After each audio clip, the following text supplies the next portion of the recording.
మంచిర్యాల జిల్లా చెన్నూరు మండలం సుద్దాల గ్రామంలోని జిల్లా పరిషత్ ప్రభుత్వ ఉన్నత పాఠశాలలో జిల్లా సైన్స్ కేంద్రం ఆధ్వర్యంలో విజ్ఞానంపై అవగాహన కార్యక్రమం నిర్వహించారు. మానవ శరీరంలో అంతర్గత అవయవాలపై నైపుణ్యంతో పనిచేసే పరికరాల ద్వారా ప్రయోగాల్ని ఎలా పెంపొందించుకోవాలో జిల్లా స్థాయి జిజ్ఞాస సంచార ప్రయోగశాల నిర్వాహకులు విద్యార్థులకి వివరించారు. విద్యార్థుల్లో వినూత్న ఆలోచనలు పెంపొందించేందుకు జిజ్ఞాస ప్రయోగాలు ఎంతో కీలక పాత్ర పోషిస్తాయని నిర్వాహకులు తెలిపారు. అయస్కాంతం యొక్క ఆకర్షణ, లిట్మస్ పేపర్లు, సోలార్ వ్యవస్థ, పెరిస్కోప్ యొక్క ఉపయోగాలు, కటకం వాడక, సూక్ష్మదర్శిని వాడక, గ్లోబ్లను మాదిరిగా ప్రయోగాలను విద్యార్థులకి ప్రయోగపూర్వకంగా వివరించారు. ఈ కార్యక్రమంలో పాఠశాల ఇన్ఛార్జ్ ప్రధాన ఉపాధ్యాయులు ముకుంద్ తిరుపతి, ఉపాధ్యాయులు కొల్లూరి రవీందర్, మేకల రామస్వామి, భాగ్యరేఖలు తదితరులు పాల్గొన్నారు.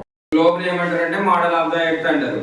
సో మనకు టోటల్ 100% తీసుకుంటే దీంట్లో ఎంత పర్సెంట్ వాటర్ ఉంటాయి? 71% వాటర్ ఉంటాయి, 29% ల్యాండ్ ఉంటుంది. ఓకే, సో 71% వాటర్ లో మనకు ఓషియన్స్ నేమ్స్ వస్తాయి. ఓషియన్స్ ఎన్ని ఉంటాయి? వాటి నేమ్స్ తెలుసా? ఎవరు చెప్తారు? 5 ఓషియన్స్ నేమ్స్.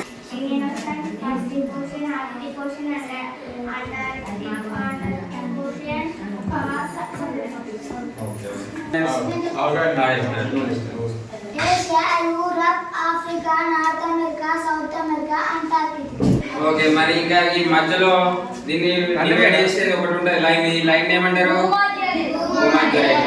ఇంగ్లీష్ ఏమంటారు? అడ్డంగా ఉన్న లైన్స్ ఏమంటారు? సో ఎన్ని డిగ్రీస్ లో ఉంటాయి? లాటిట్యూడ్స్ ఎన్ని డిగ్రీస్ లో ఉంటాయి? 90, 180. లాంగిట్యూడ్స్ అనేటివి 360 డిగ్రీస్.